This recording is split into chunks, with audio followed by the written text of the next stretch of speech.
რუსთავის ჰაერის გაუმჯობესების საკითხზე საწარმოების წარმომადგენლებთან გარემოს დაცვის და სოფლის მეურნეობის მინისტრმა დავით სონღულაშვილმა და ქალაქ რუსთავის მერმა ნინო ლაცაბიძემ შეხვედრა გამართეს.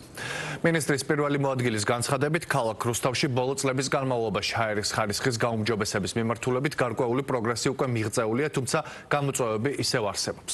ბიზნეს სექტორთან გამართულ შეხვედრაზე გადაწყდა, რომ გარემოს დაცვითი ზედამხედველობის დეპარტამენტი ქალაქ რუსთავში მოქმედი საწარმოების კონტროლს უფრო გააძლიერებს. აღსანიშნავია, რომ დეპარტამენტი უწყვეტ რეჟიმში ახორციელებს ყველა მსხვილი საწარმოს ინსპექტირებას.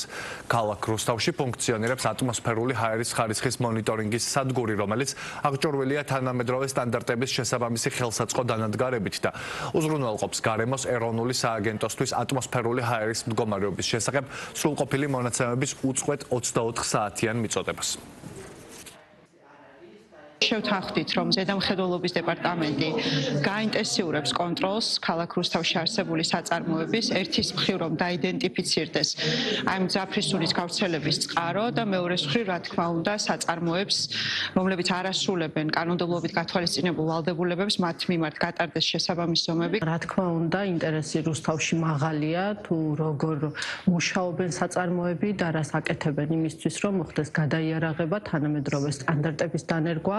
რაც მთავარ შედეგს გამოიღებს და მთავარი შედეგი არის, რომ ჩვენი მოსახლეობის ჯანმრთელობაზე არ აისახოს არც ერთი საწარმო საქმიანობა. ბოლო პერიოდში ქალაქში გახშირებული იყო პერიოდულად სულის პრობლემა, ასევე რიგი საწარმოების მხრიდან გარკვეული გამოფრქვევის, ასევე კანონის დარღვევის ფაქტებიც შეინიშნებოდა.